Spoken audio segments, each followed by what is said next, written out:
Hello guys! Hello para to sa lahat ng mga Scorpio, welcome dito sa aking channel, Kapalaran 888. Welcome.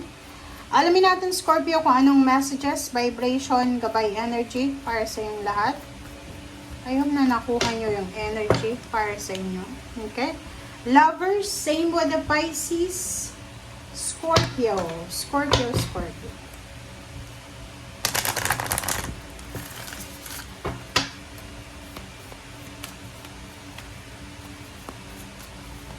Oops, sorry. Pisces. Scorpio. Pareho yung message nyo. Panoorin mo Scorpio yung Pisces kasi meron din siyang lovers. Baka doon ka resonated or paano pa man. Okay, competition. Wow! Bakit meron tayong competition? Ng love life ba yan? Tingnan natin.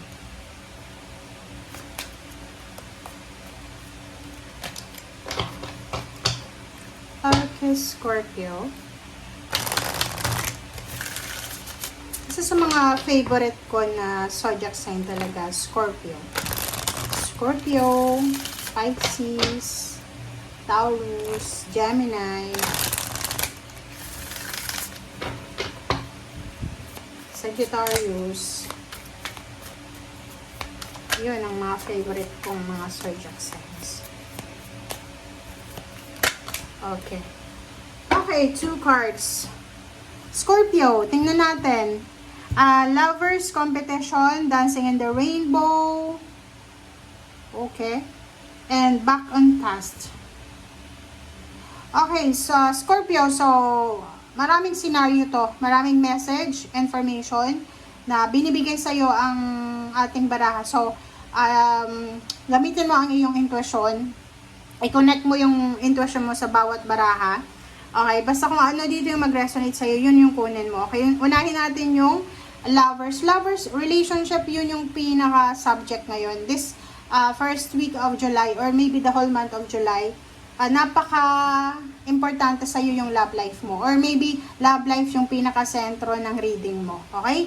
Unahin natin yung love life. So, sinasabi ng baraha sa'yo na maybe single ka, or in a relationship ka, pero pakiramdam mo, Scorpio, may kahati ka sa relationship. So, maybe you're in competition or feeling mo may third party. So, you need to summon courage and self-confidence. So, kailangan mo daw na magpakatatag.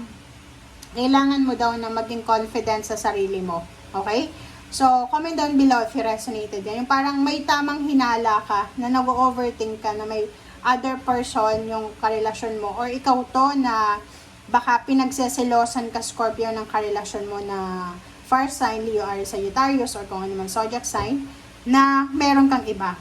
Next natin dito sa lovers, sinasabi ng barahan na merong relationship, it's either mag-boyfriend, girlfriend, mag-asawa na, but walang, parang hindi pa rin tanggap ng in-laws, yung parang kailangan yung ipaglaban yung relationship nyo everyday. Kailangan yung ipakita sa mundo na eto kami, we're strong, we love each other, nagmamahalan kami, ganyan-ganito. So, kailangan yung maging malakas, maging confident kayo sa relationship nyo na dalawa. Okay. Basta, it's either dalawang relationship tong pinaglalaban yung relationship nila, or may third party yung karelasyon, parang or ikaw. Okay? Number 7, dancing in the rainbow. There's a rainbow here. It's your sign, fish, dolphin. So, sinasabi ng baraha sa'yo dito na break free from whatever you feel is holding you back. Express happiness. Find out what you truly desire. Diba? So, ganun din. May mga Scorpio, doon sa mga Scorpio, sa third scenario to ng Scorpio na maybe ikaw Scorpio may kalibin partner ka, may asawa ka, may boyfriend or girlfriend, but ang feeling mo, hindi ka na masaya. 'Di ba? Yung parang feeling mo sinasakal ka na or nasasakal ka na sa relationship or hindi ka na excited eh. Tulad ng dati na excited kang makita siya. Asawa mo na pero naalibadbaran ka na sa kanya, parang ganon. So dito sinasabi na kung hindi ka masaya, 'di ba? Break free from whatever you feel is holding you back. So kung alam mo na hindi ka masaya, bakit ka mag-i-stay? Okay? Express happiness, so maging masaya ka. And hanapin mo kung ano yung pwedeng magpaligaya or magpasaya sa'yo. Yun ang message ng baraha dito. Kung may mga cross-watchers dito, huwag kayong magalit sa akin ha, kasi binabasa lang natin to. Okay? Number 39, 9, 10, 11, 12. So this is endings. Back on task, sinasabi ng baraha naman dito na be sure you are using your time in the best possible manner. So, Scorpio, simula ngayong first week of July, sinasabi ng baraha sa'yo dito na tapusin yung dapat tapusin na goals, trabaho, kung may task ka this week, yung parang this week kailangan kong mag-process ng papers, documents, kailangan kong kumuha ng passport, kailangan kong mag-renew ng passport, kailangan kong kumuha ng NBI, kailangan kong kumuha ng SSS number, or anything na task mo yon. So, maging sure ka na wala kang sasayangin na oras sa linggong ito. Okay? Dito din sa linggong ito, sinasabi na you need to consider reviewing your goals, your schedule, or project you are working on. So, kailangan nating, kumbaga, i-double check. Diba? I-double check mo kung ano ba yung goals na gusto mo para this week, or para this year, or para this month. Yung schedule, yun nga kung ano yung ginagawa mo. And yun nga, sinasabi ng baraha sa'yo na kailangan mong huwag sayangin ng oras. Okay? Oras is energy yan guys ha. Oras is energy. So, hindi mo dapat sinasayang yung energy mo or oras mo. Okay. Thank you, Scorpio. Tingnan natin dito sa last deck mo. Sorry.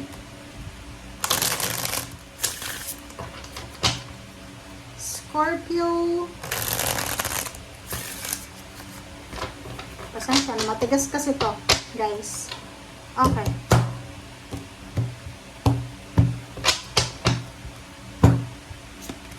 Scorpio, Hierophant, and the Chariot, and Justice. Wow! Congratulations sa'yo, Scorpio.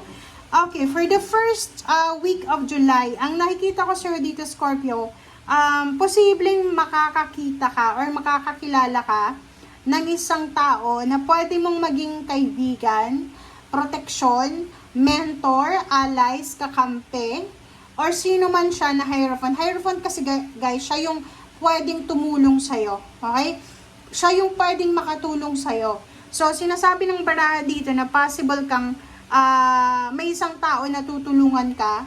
If ever gusto mong mag-travel, 'di ba? Gusto mong mag-travel, maybe tutulungan ka international, first time maging OFW, ex-OFW, gusto mong bumalik sa ibang bansa, isang tao ang posibleng makakatulong sa iyo para makahanap ka ng trabaho. So maybe tutulungan ka para makahanap ka ng country na gusto mong puntahan, employer, or posibleng ticket plane, bus ticket, or any types of transportation. So, sinasabi ng baraha dito na may isang tao din na pwedeng matulungan ka na makalipat ng bahay, makalipat ng trabaho. So, parang, halimbawa, kung nag-aalas sa balutan ka para gusto mong lumipat ng bahay, may isang tao dito na pwedeng makatulong sa'yo kung saan ka pwedeng lumipat. And Justice, this is karma.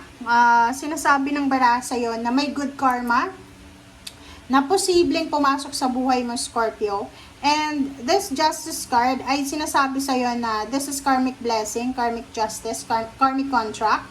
So, may kontrata, merong job offer, merong recommendation, job recommendation na posibleng dumating sa'yo. So, you're lucky, you're fortunate kasi napapaligiran ka, may mga tao dyan sa paligid mo na parang tutulungan ka na makuha kung ano man ang gusto mong makuha sa buhay mo. Okay, next card natin is Four of Pentacles. Okay, yung next card natin is Four of Pentacles, Three of Torches, and Ten of Swords. So, yung Four of Pentacles dito ay sinasabi ng baraha sa'yo na napaka importante ng pag-iipon. So, simula ngayong July 1, nakikita ko sa'yo dito na eto yung magiging motivation mo. Talagang siguradong sigurado ka na. Yung iba sa'yo na nagko-contemplate or nagpo-procrastinate na mag-ipon ng pera. Ngayon, eto na yung right timing. Kasi alam mo na kailangan mo tong gawin kung gusto mong maging maunlad ang buhay mo. Okay? Pero meron dito na posibleng malungkot. Meron ditong Scorpio na malungkot or nag-iisip siya kasi pwedeng nasaktan siya, pwedeng kailangan niya ng pera ngayon, may ipon siya, pero yung ipon niya na yon pinautang niya. Ang problema lang, yung pera na yon na kailangan niya na this week ay pwedeng hindi niya makuha. Kung kaya siguro nakakaramdam siya ng lungkot, ng disappointments, or ng pain and heartaches. Okay. Thank you, Scorpio.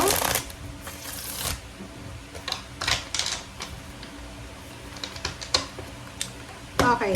Thank you.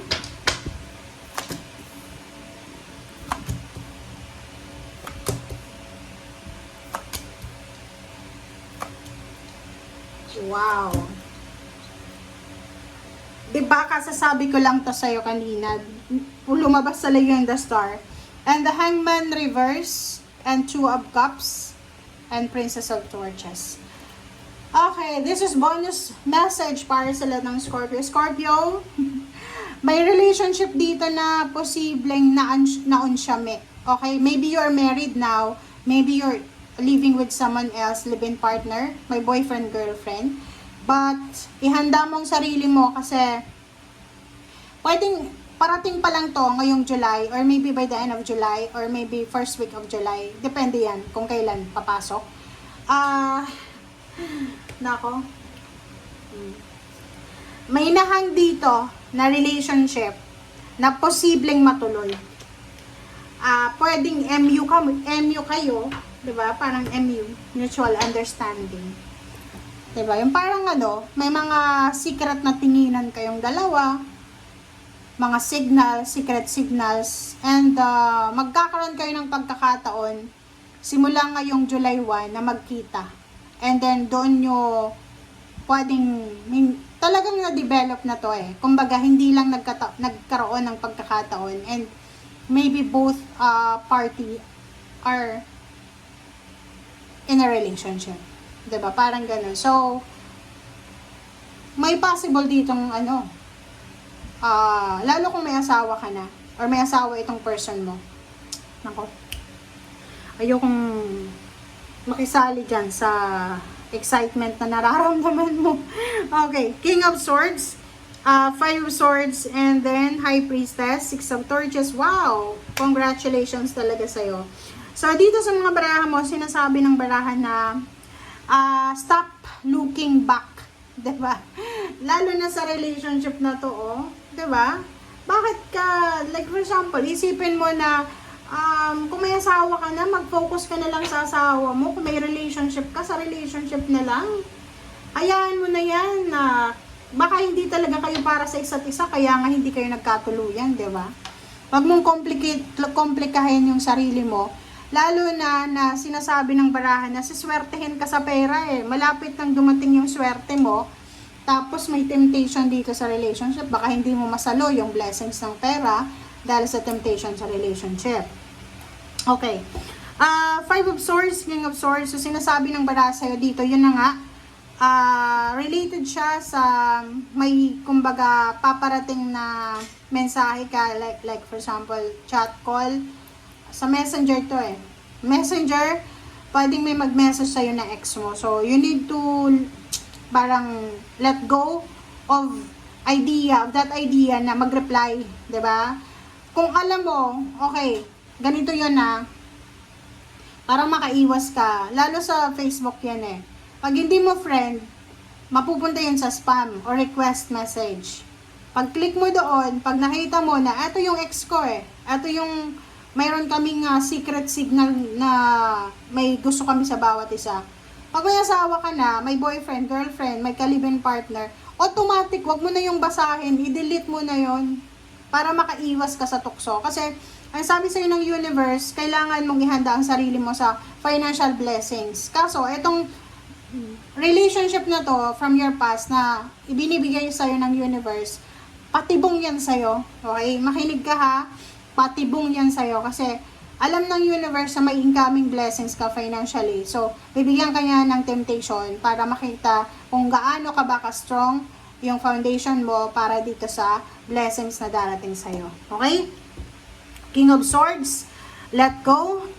Don't hold back para sa future mo. And Five of Swords, withdraw mo yung sarili mo dyan. I-give up mo yan na idea na makipagrelasyon sa ibang tao na lalo kung in a relationship ka na.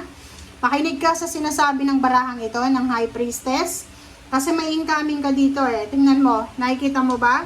Six of Torches, victory, success, recognition, awards, rewards, goals, dreams, manifestation, wish fulfillment, travel plans, new source of income, promotion, salary increase, new job order, new job offer, new business offer, investment, travel to, pwedeng pupunta ka talaga ng ibang bansa, or eto na yung first step papunta sa ibang bansa, or eto na yung first move para makuha mo yung wish mo na trabaho. So, dito ka mag-focus, okay? Dito ka mag-focus kasi ito yung maganda sa'yo, di ba?